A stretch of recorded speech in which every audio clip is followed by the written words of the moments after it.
Shalom Bapak Ibu Saudara, mari kita siapkan hati kita untuk kembali datang kepada Tuhan. Kita mau menyiapkan seluruh hidup kita menyambut kuasa Tuhan bekerja dan berkarya dalam kehidupan kita. Terima kasih Tuhan, penyertaan-Mu, pimpinan-Mu dalam hidup kami begitu nyata. Sampai saat ini kami rasakan kasih-Mu Tuhan. Kami mau menjadikan hati kami, menjadikan hidup kami sebagai tempat kediaman-Mu. Engkau berkarya dalam hidup kami Tuhan. Dalam nama Yesus. Terima kasih Bapa.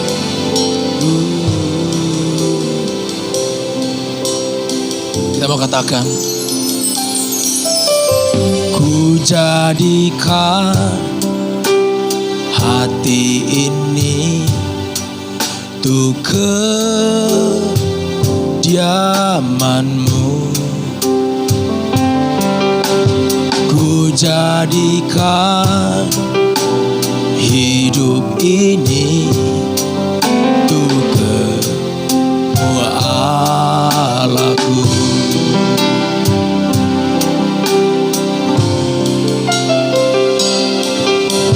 Ku jadikan hati ini untuk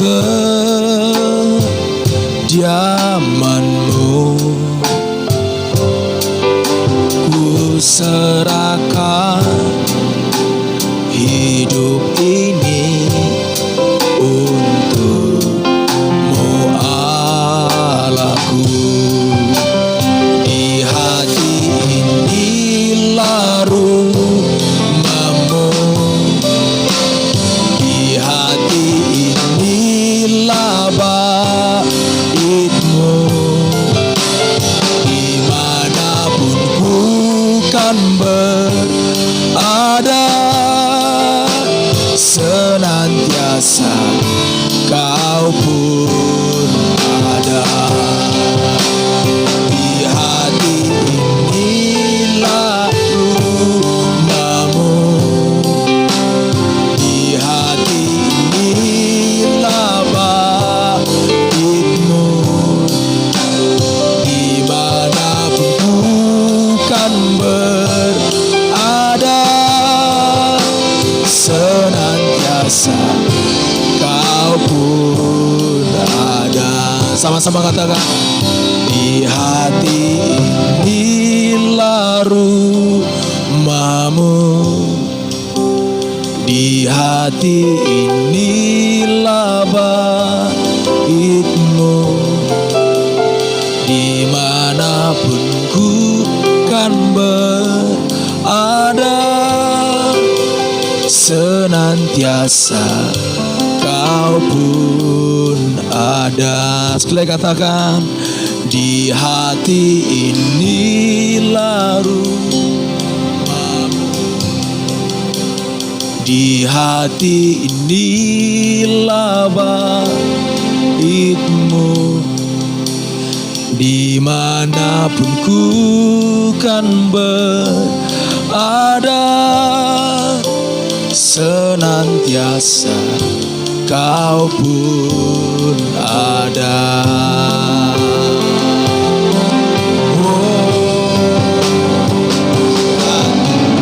Inilah rumah-Mu. Di hati inilah bait-Mu. Dimanapun ku kan berada, senantiasa Kau pun ada. Senantiasa, senantiasa Kau pun, senantiasa Kau pun ada. Senantiasa Kau pun ada. Oh, mari sembah Dia. Oh, terima kasih Tuhan. Kami bersyukur. Di hati inilah bait-Mu. Di hati inilah rumah-Mu. Terima kasih kasih Tuhan memenuhi setiap kami.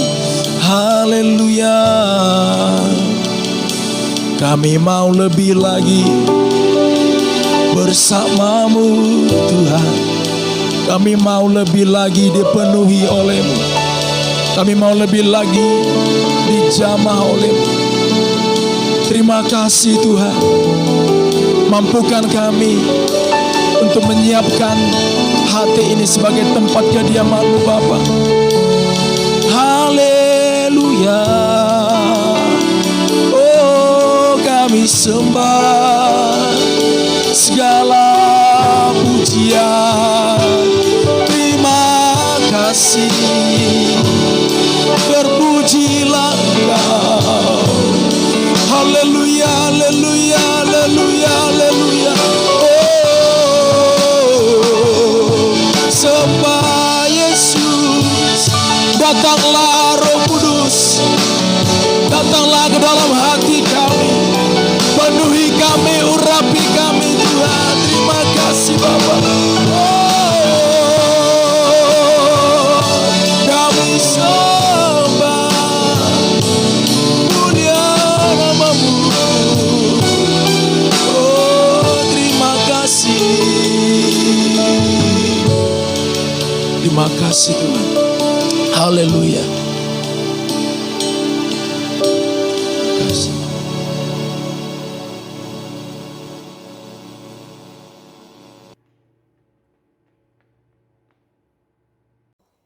Shalom, selamat bertemu kembali di dalam ibadah 10 hari pencurahan Roh Kudus. Kita memasuki hari yang ke-6. Tetap antusias, amin. Bapak Ibu semua di rumah, meskipun secara online, saudara, saya percaya lawatan Allah bekerja di tengah-tengah kita. Bagi orang yang membuka hatinya dengan lapar dan haus, maka Tuhan akan mengenyangkan. Tuhan akan memberikan kepuasan. Pada hari ini, hari yang ke-6, kita akan berbicara tentang satu topik yang luar biasa, yaitu Roh Kudus menolong kita untuk mematikan perbuatan daging dan hidup untuk menghasilkan buah roh. Sebelum kita sama-sama renungkan kebenaran firman Tuhan ini, mari kita sama-sama tunduk kepala, kita berdoa. Tuhan Yesus, sekali lagi kami minta pimpinan Roh-Mu, bahwa kami mengerti lebih lagi Tuhan tentang isi hati-Mu, bahwa kami untuk memahami apa yang menjadi maksud Tuhan dalam hidup kami. Terima kasih Tuhan, pada malam hari ini tidak ada yang sia-sia. Ada satu pernyataan-Mu yang mengubah hidup kami, yang membuang natur dosa kami, menggantikan menjadi natur ilahi. Di dalam nama Tuhan Yesus kami siap sambut kebenaran firman. Haleluya. Amin. Saya akan mendasari renungan kebenaran firman Tuhan dari Galatia pasal 5 ayat yang ke-16 sampai dengan ayat yang ke-26. Galatia pasal 5 ayat 16 sampai dengan ayat yang ke-26 dengan judul perikop hidup menurut daging atau roh. Maksudku ialah hiduplah oleh roh, maka kamu tidak akan menuruti keinginan daging.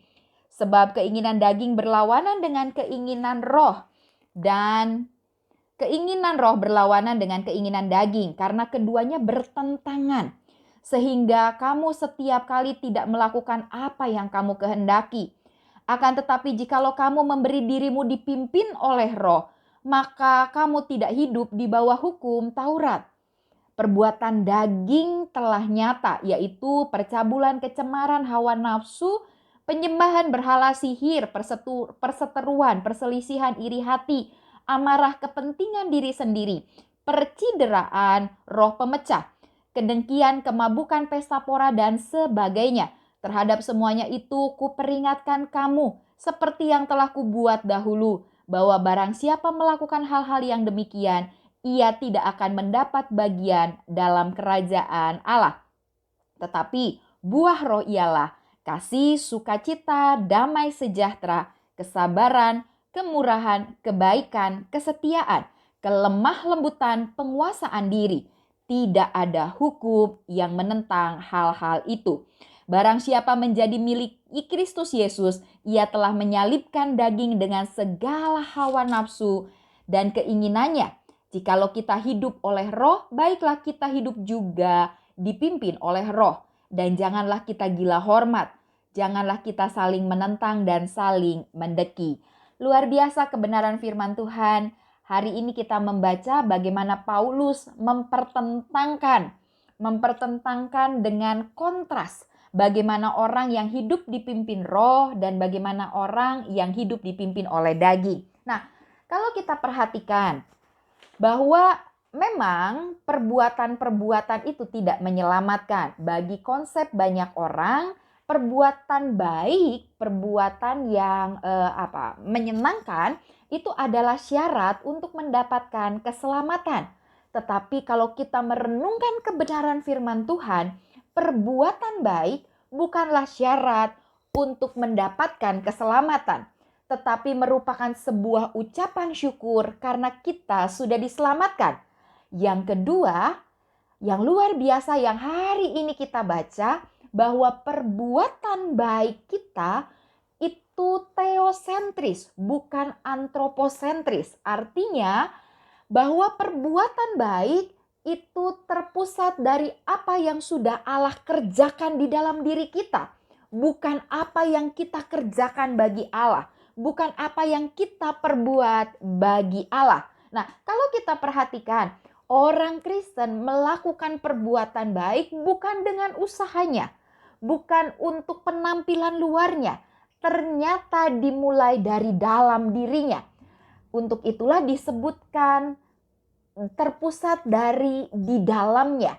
Apa yang Tuhan kerjakan di dalam kehidupan kita. Nah, sedangkan kalau kita berbicara tentang perbuatan-perbuatan daging atau perbuatan dosa, perbuatan yang meleset dari hukum Tuhan, dikatakan bahwa yang namanya perbuatan dosa, yang pertama di dalam ayat ke-19 bagian A, dosa itu kentara. Dikatakan perbuatan daging telah nyata, telah kelihatan. Dikatakan bahwa hal ini menunjukkan bahwa orang kalau mau cari yang dimaksud dengan perbuatan dosa, itu mudah sekali untuk dilihat. Karena dunia ini sekelilingnya perbuatan jahat, perbuatan dosa dianggap sudah biasa, sudah hal wajar, sudah hal lumrah. Sampai akhirnya kalau kita melihat perbuatan daging telah nyata, kelihatan sekali. Jadi kalau orang hidupnya dalam kedagingan, tercermin nyata dalam tindakannya sehari-hari. Sehingga akhirnya bisa kita simpulkan bahwa apa yang kelihatan dari luar itu tercermin dari apa yang di dalam. Tercermin dari buah keintimannya dengan Tuhan, buah perjalanan pimpinan rohnya. Nah, untuk itu yang pertama dosa itu nyata, kelihatan. Yang kedua ayat 19 sampai 21 bagian A, di sana dikatakan yang namanya dosa itu hakikatnya jamak, banyak sekali. Perbuatan-perbuatannya itu kalau dideretkan sangat panjang listnya. Sampai akhirnya Paulus menyebutkan dan sebagainya gitu ya. Karena perbuatan dosa itu luas sampai akhirnya rata-rata tindakan-tindakannya itu kita lihat itu semua di dunia ini. Lalu kemudian dosa itu bersumber dari daging. Ayat 19 dikatakan bahwa dosa itu hasil dari kedagingan. Daging di sini adalah sark. Sark itu bukan bicara soal tubuh jasmani. Memang ada pemahaman ke situ. Tetapi yang dimaksud di ayat ini oleh Paulus, sark di sini atau daging di sini itu bicara soal natur yang dirusak oleh dosa. Nah, dikatakan bahwa yang namanya perbuatan dosa itu terlihat dari tindakan tubuh, tapi juga daging itu tidak terlihat, yaitu yang nyata dari pikiran dan apa yang ada di hati. Nah, kalau kita perhatikan sejak manusia jatuh dalam dosa, natur kita itu sudah tercemar oleh dosa. Segala kejahatan itu berasal dari hati yang jahat. Roma 3 ayat 10 sampai 18. Sehingga dikatakan perbuatan-perbuatan dosa, perbuatan-perbuatan daging itu berasal dari dalam. Jadi kita nggak bisa bilang sebagai orang percaya, oh saya lakukan dosa karena saya digoda sama setan, karena pengaruh sekeliling saya. Ternyata hal itu tidak berpengaruh besar. Kenapa? Karena godaan iblis, faktor lingkungan itu hanya merupakan faktor eksternal, faktor yang berasal dari luar diri kita. Dan itu bukan penentu orang berbuat dosa. Tetapi yang mengakibatkan orang berbuat dosa adalah faktor internal, faktor yang ada di dalam kita, yaitu natur yang sudah dirusak oleh dosa. Sampai akhirnya kalau kita perhatikan dengan baik, banyak orang bergumul dengan dagingnya, itu berarti bukan hanya kita mentaati hukum-hukum. Karena kita orang percaya itu bukan hanya sekedar, oh saya taat hukum. Tetapi lebih kepada Tuhan ubah apa yang ada di dalam diriku. Tuhan ubah apa yang ada di dalam hatiku. Kenapa demikian? Karena memang semuanya bersumber dari hati kita. Siapa yang memimpin hidup kita? Apakah natur dosa, kedagingan itu, atau Roh Kudus yang memimpin kehidupan kita? Nah, yang menarik adalah Alkitab juga menyebutkan kita harus dipimpin oleh Roh. Bukan kita mengikuti Roh Kudus. Karena kalau kita mengikuti Roh Kudus, kita bisa punya peluang kita kabur. Kita nggak ikut tuntunan Roh. Tetapi orang yang dipimpin oleh Roh Kudus, artinya saudara, keseluruhan kehidupan kita selalu minta tuntunan daripada Roh Kudus itu. Nah, lalu yang keempat, apa itu hakikat dosa? Dosa itu membawa kepada kebinasaan. Ayat 21 bagian B, tidak akan dapat bagian dalam kerajaan surga. Nah, untuk itu yang harus diubah dan dimatikan adalah kedagingannya. Nah, hebatnya lagi, Paulus juga mengkontraskannya dengan buah roh. Kata buah ini kontras dengan perbuatan daging. Kenapa Paulus menggunakan kata buah roh ini? Karena kalau kita bicara soal buah roh, berarti menyiratkan ketergantungan kepada pohon sebagai penopang.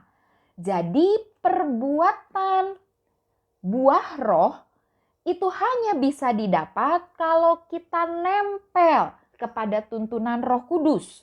Sama seperti buah, dia baru ranum, dia baru bisa menghasilkan bermultiplikasi, rasanya bisa enak, itu kalau dia nempel dengan pohonnya. Nah, saudara, hal ini luar biasa. Hidupmu ingin jadi berkat, maka kau harus nempel sama Tuhan. Makanya, kalau saudara nempel sama pimpinan roh, saudara bisa menghasilkan buah roh. Yang kedua, kenapa menggunakan kata buah roh? Karena hal ini menyiratkan sebuah proses. Buah itu nggak langsung tiba-tiba ranum, nggak langsung tiba-tiba manis.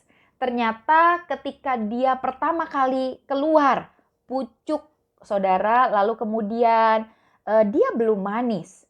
Tapi ketika ada proses pertumbuhan, makin lama ada proses pertumbuhan, dia bisa jadi buah yang manis, buah yang segar, dirasakan, dan juga memberkati banyak orang. Nah, untuk itu kenapa menggunakan kata buah roh? Karena menyiratkan sebuah proses. Hari ini kalau saudara berkata, aku masih banyak kekurangan, rasanya buah-buah dalam diriku masih belum matang sempurna, saudara tetap nempel kepada pohonnya, tetap menerima pimpinan Roh Kudus agar buah-buah itu bisa terus bertumbuh hingga matang dan menjadi berkat bagi banyak orang. Lalu kemudian kenapa menggunakan kata buah roh? Karena hal ini kontras dengan perbuatan-perbuatan yang telah nyata. Perbuatan itu jamak saudara, tetapi buah roh itu tunggal. Artinya apa? Meskipun kelihatannya cuma satu, tapi ada 9 rasa. Ada kasih, sukacita, damai, sejahtera, kesabaran, kemurahan, kebaikan, kesetiaan, kelemah lembutan, dan penguasaan diri. Hal itu bisa nyata dirasa oleh banyak orang. Nah, hari-hari ini Ketika saudara berkata, aku ingin menghasilkan buah yang indah, buah yang manis. Saudara bergantunglah kepada pimpinan roh. Bergantunglah kepada tuntunan roh setiap harinya. Nempel terus, siap diproses. Siap mendapatkan proses dan tuntunan daripada Roh Kudus. Sampai akhirnya buah-buah dalam hidup kita, buah dalam hidup kita. 1 buah 9 rasa itu boleh dinikmati oleh banyak orang dan menjadi berkat. Biarlah kebenaran firman Tuhan ini menjadi kekuatan bagi kita. Saudara, kita mau hidup setiap hari di dalam pimpinan Roh Kudus. Tuhan Yesus memberkati. Tuhan, terima kasih untuk anugerah dan berkat-Mu. Kami rindu tuntunan Tuhan dan jamahan Tuhan setiap harinya. Berkaryalah Tuhan dalam hidup kami. Bekerjalah memproses kehidupan kami, mulai dari dalam diri kami, sehingga menghasilkan nyata terlihat, keluar dan jadi berkat bagi banyak orang. Di dalam nama Tuhan Yesus kami berdoa. Haleluya. Amin. Sampai berjumpa di edisi besok, hari yang ke-7, hari yang ke-8, hari 9, hari yang ke-10. Saudara terus antusias, saudara terus semangat untuk menerima jamahan dan lawatan Tuhan. Tuhan Yesus memberkati.